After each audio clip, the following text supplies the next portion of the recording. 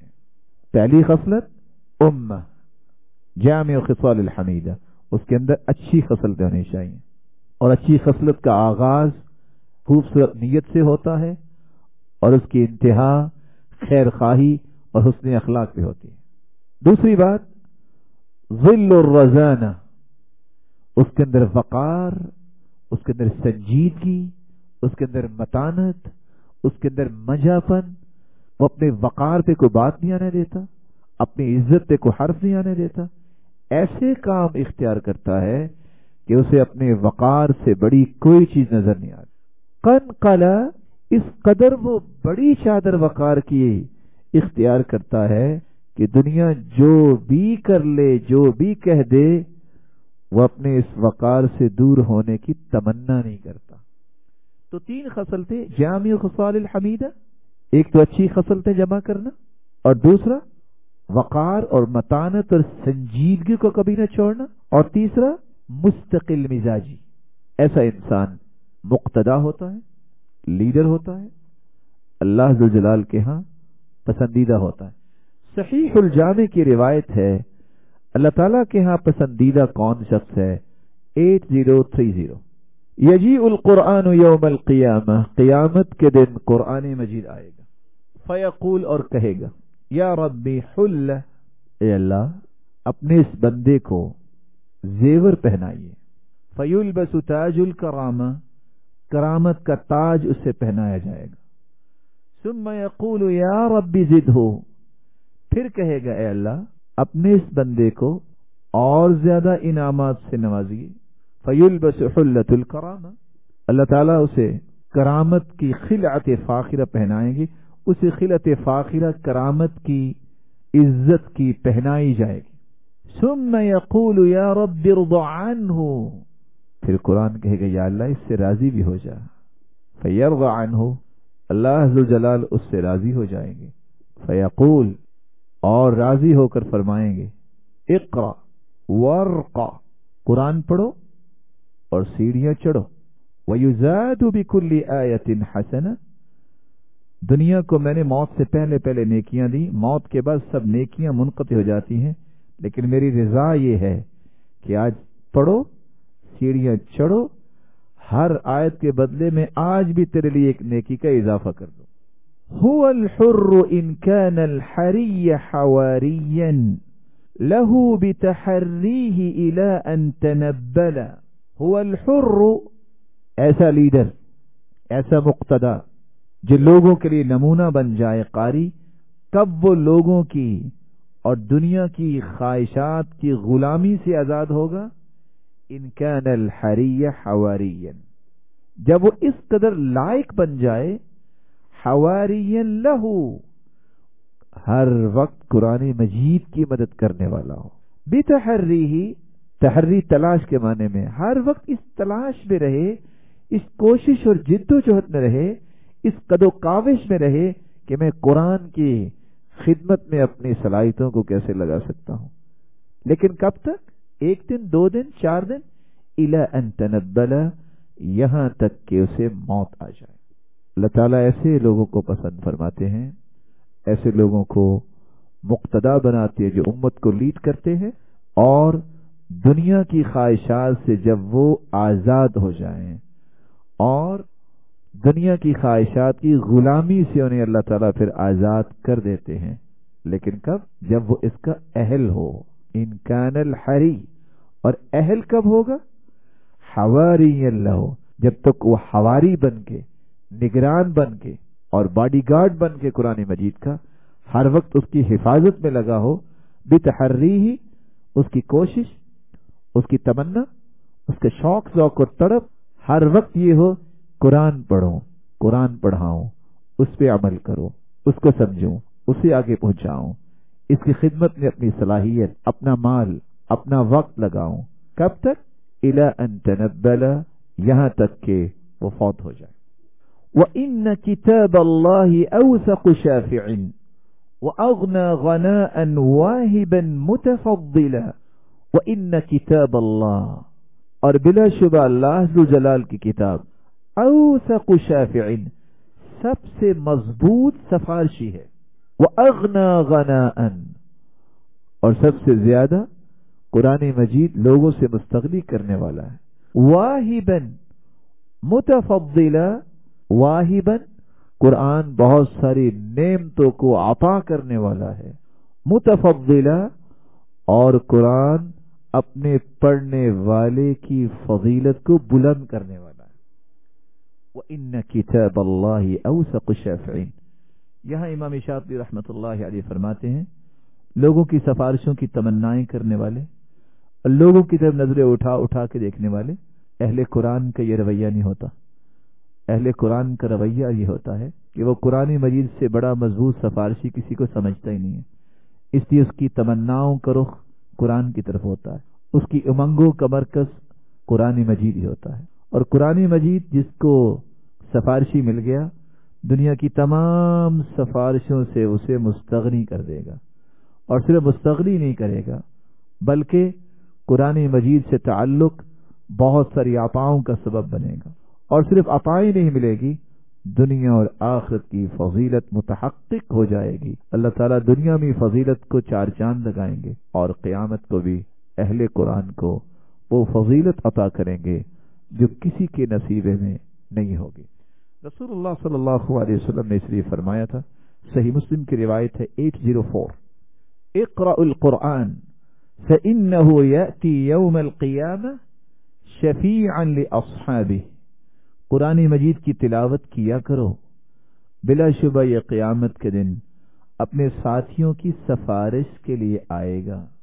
اور دوسری روایت ہے صحیح الجامع کی 4443 اور سلسلہ صحیحہ کی 2019، رسول اکرم صلی اللہ علیہ وسلم نے فرمایا، القرآن شافع مشفع وماحل مصدق، قرآن مجید سفارش کرنے والا ہے اور اس کی سفارش کو قبول کیا جائے گا، وماحل مصدق، وہ اصرار کرنے والا ہے اور تصدیق کیا گیا ہے، من جعلہ امامہ قادہ الی الجنہ، جس نے اسے اپنا امام بنا لیا، اپنا پیشوا بنا لیا، اور اپنے ہر کام میں اس کے احکامات کو ہر معاملات میں مقدم رکھا، قادہ الی الجنہ، یہ قرآن ہی اسے جنت کی طرف لے جائے، ومن جعلہ خلفہ ساقہ الی النار، اور جس نے اس کو پسے پشت رکھا، یہ قرآن ہی اسے کھینچ کر جہنم لے جائے گا۔ وَخَيْرُ جَلِيسٍ لَا يُمَلُّ حَدِيثُهُ وَتَرْدَادُهُ يَزْدَادُ فِيهِ تَجَمُّلًا۔ وَخَيْرُ جَلِيسٍ، یہ قرآن مجید بہترین ہم نشیں ہے، بہترین دوست ہے۔ لا يُمَلُّ حَدِيثُهُ، اس کی باتوں سے اکتاہٹ محسوس نہیں ہوتی، انسان بور نہیں ہوتا۔ وَتَرْدَادُهُ يَزْدَادُ فِيهِ تَجَمُّلًا، اور اس قرآن مجید کا بار بار ورد کرنا، اس کا پڑھنا اس کی خوبصورتی کو اور بڑھا دیتا ہے۔ وَخَيْرُ جَلِيسٍ لَا يَمَلُّ حَدِيثُهُ، اللہ کی حکمت دیکھیے، انسان جیسا بھی ہو ایک بات 2-4 مرتبہ بیان کرے تو اسے کہنا پڑتا ہے بھائی آپ نے کل بھی یہی کچھ کہا اور بھی یہی کچھ کہا۔ قرآن مجید ایسی باعث لذت چیز ہے کہ ہر روز ایک ہی پارہ پڑھتے رہے دل سیر نہیں ہوتا، ہر روز ایک نئی آن اور ایک نئی شان کے ساتھ وہ ظاہر ہوتا ہے، اور اس کے اندر ایک نئی لذت ہوتی ہے جب انسان پڑھ رہا ہوتا ہے۔ لا یمل حدیث، اس کے پڑھنے سے تازہ ایمان والا شخص کبھی اکتاہٹ محسوس نہیں کرتا۔ وَتَرْدَادُهُ يَزْدَادُ فِيهِ تَجَمُّلًا، اور اس کا بار بار پڑھنا اس کی خوبصورتی کو اور بڑھا دیتا ہے، اس کے جمال اور حسن میں اور اضافہ کر دیتا ہے۔ اور اگر لا یمل حدیثہ، ہاں ضمیر کو اگر لوٹا دیا جائے پڑھنے والے کی طرف، یعنی قاری قرآن، تو قاری قرآن سے بڑھ کے بھی بہترین کوئی انیس و جلیس اور دوست نہیں ہو سکتا، شرط یہ ہے کہ وہ عمل کرنے والا ہو، اور اس سے بھی ملنے سے انسان کو ہمیشہ افکار میں بھی حسن پیدا ہوتا ہے اور تازگی ملتی ہے۔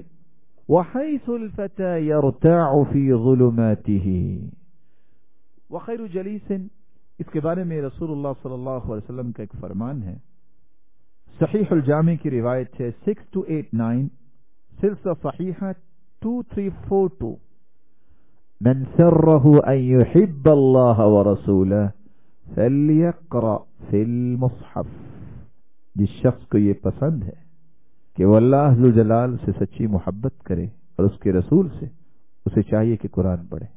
شاید کہ امام شاطبی یہی چاہ رہے ہیں کہ قرآن مجید پڑھنے والا چونکہ اللہ ذو جلال سے ہم کلام ہوتا ہے، اسے اللہ ذو جلال اپنے اور اپنے محبوب کی محبت نصیب کر دیتے ہیں، تو وہ لذت اور اس کے دل میں وہ خواہشات جو جنت کی اس قدر خوبصورت بنا دیتے ہیں اللہ تعالیٰ کہ پھر وہ اکتاہٹ محسوس ہی نہیں کرتا، وہ اسی امید پہ لگا ہوتا ہے کہ میرا رب جس کا میں دیدار کروں گا، میرے رب کے محبوب جس کا مجھے ساتھ ملے گا، وہ خوبصورت جنت جس کا مجھے میرا مالک حقدار بنائے گا، اس لیے وہ کبھی اکتاہٹ محسوس نہیں کرتا۔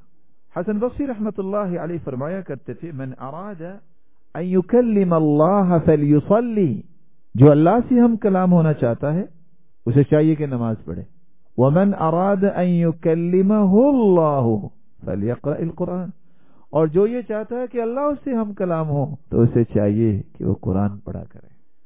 وحیث الفتى یرتع فی ظلماته من القبر یلقاہ سنا متہللا، وحیث الفتى، اور جہاں نوجوان یرتع خوف محسوس کرے گا، گھبرائے گا، فی ظلماته من القبر، قبر کی تاریک کوٹری میں، یلقاہ، یہ قرآن اسے ملے گا، سنن متہللا، کیسے ملے گا؟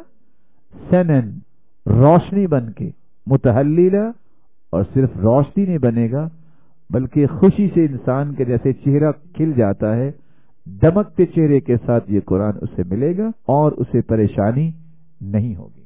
وحیث الفتى یرتع فی ظلماته، اور جہاں نوجوان قبر کی ظلمتوں اور تاریکیوں میں خوف محسوس کرے گا تو قرآن مجید اس خوف کو دور کرنے کے لیے روشنی بن کے آ جائے گا اور تاریکیاں قبر کی ختم ہو جائیں گی۔ متحللہ، اور جس طرح ایک خوبصورت دوست انسان کو اچھی تسلی و سلوان کی بات اور بصیرت کی بات کہہ کے اس کو طمانینت اور اطمینان دلا دیتا ہے، قرآن یہ ذمہ داری پوری کرے گا۔ رسول اللہ صلی اللہ علیہ وآلہ وسلم نے فرمایا تھا، یہ روایت ہے صحیح الترغیب کی، یؤتی الرجل فی قبری فتؤتی رجلہ، آدمی کو جب قبر میں لٹایا جائے گا تو فرشتے آئیں گے پاؤں کی طرف سے، فتقول لیس لکم علی ما قبلی سبیل، سورۃ الملک کہے گی خبردار میری طرف سے تم اس کے پاس نہیں آ سکتے، کان یقرأ علی سورۃ الملک، ثم یؤتی من قبل صدری او قال بطنی، پھر فرشتے آئیں گے اس کے سینے کی طرف سے، سورۃ الملک پھر کہے گی نہیں اس سینے میں تو میں دنیا میں محفوظ تھی، تم یہاں سے اس کو آ کے سوال نہیں کر سکتے، ثم یؤتی من قبل رأسی، پھر سر کی طرف سے آئیں گے فرشتے، سورۃ الملک پھر کہے گی فہی المانع تمنع عذاب القبر وہی فی التوراۃ سورۃ الملک، اس کا تورات میں بھی تذکرہ ہے اور یہ قبر کے عذاب سے بھی بچاتی ہے۔ رسول اکرم صلی اللہ علیہ وآلہ وسلم نے فرمایا من قرأ بها فی کل لیلہ فقد اکثر واطاب، جس نے ہر رات اس کو پڑھا اس نے بہت سارے انعامات کو جمع کر لیا اور اپنے آپ کو بہت ساری خوشیوں سے نواز دیا۔ یرتاع فی ظلمات، حدیث کی الفاظ ہیں نہا رسول اللہ صلی اللہ علیہ وسلم ان یروع اخاہ المسلم، کسی مسلمان کے لیے جائز نہیں کہ وہ اپنے بھائی کو ڈرائے یا دھمکائے، یہ مسلمانوں کو ڈرانا اور دھمکانا کسی بھی انداز سے یہ رسول اللہ صلی اللہ علیہ وسلم نے جائز قرار نہیں دیا۔ تو جس طرح خوف زدہ انسان ہوتا ہے یہ دنیا میں ممانعت ہے، تو اللہ ذوالجلال قرآن مجید کے ذریعے قبر میں قاری قرآن کا خوف دور فرما دیں گے، بلکہ تاریکی کو روشنی میں تبدیل کر دیں گے، اور کس طرح وہ قاری قرآن کو خوشی سے دمکتے چہرے والا بن کے ملے گا اور اس کا خوف اور رعب ختم ہوگا، بلکہ وہ طمانینت میں آ جائے گا۔ بقیہ انشاءاللہ ہم کل بیان